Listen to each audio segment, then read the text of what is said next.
Here's something most people taking creatine never stop to understand: what it actually does inside their body. And that's a problem, because once you understand the mechanism, you can use it smarter, set realistic expectations, and stop wondering why you don't feel it working the day you start. It all comes down to ATP, adenosine triphosphate, which is the only direct fuel source for muscle contraction. Every rep, every sprint, every jump burns ATP at a rapid rate. Your muscle cells store a tiny reserve of preformed ATP, enough for about 2 to 3 seconds of maximal effort before it's gone. After that, your body scrambles to regenerate ATP as fast as it can, and it has several systems to do this. The fastest system is the phosphocreatine system. Inside your muscle fibers, creatine is stored bonded to a phosphate group, forming phosphocreatine. When ATP runs low, an enzyme called creatine kinase detects the drop in ATP and the corresponding rise in ADP and immediately catalyzes the transfer of the phosphate from phosphocreatine onto ADP. The result is fresh ATP, ready for another contraction, produced in milliseconds. This is faster than glycolysis, faster than aerobic metabolism. It's the body's emergency fast charge system. The glycolytic system, which burns glucose, is the next line of defense, but it takes longer to spin up and produces lactate as a byproduct, which is part of what you feel as that burning, fading sensation during hard sets.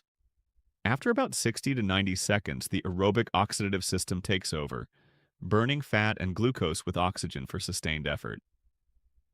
These systems overlap. They're always running simultaneously, just in different proportions depending on intensity and duration. The phosphocreatine system dominates in the first 8 to 12 seconds of maximal effort, which is why it's so central to strength training, sprinting, and any explosive sport. Now here's where supplementation changes the picture. Your muscles have a maximum creatine storage capacity. Most unsupplemented people, even those who eat meat, carry their muscles at around 60 to 80% of that ceiling.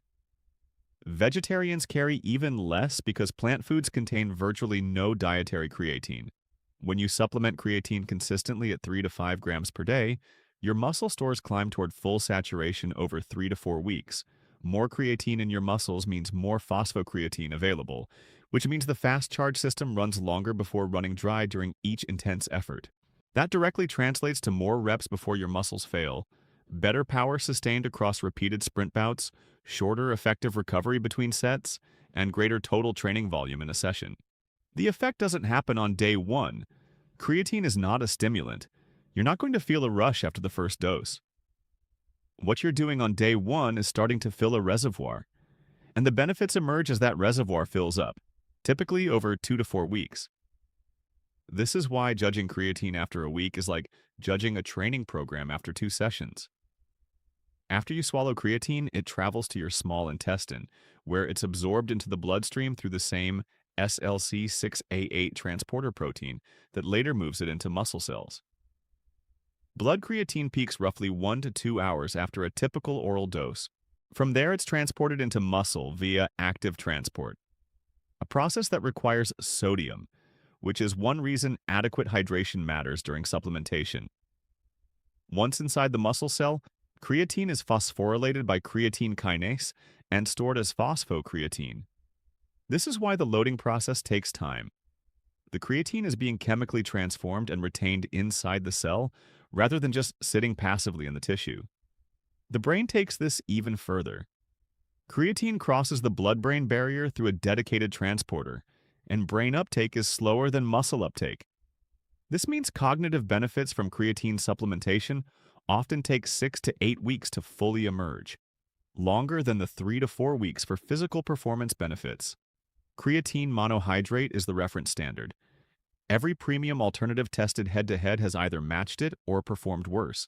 Creatine ethyl ester actually converts to creatinine faster than monohydrate, making it arguably inferior despite its price.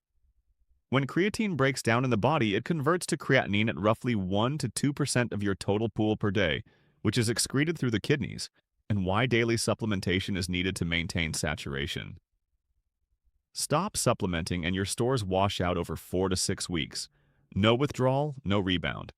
The practical protocol is simple. Take it daily, not just on training days, because saturation, not an acute blood spike before a session, is what produces the performance benefit.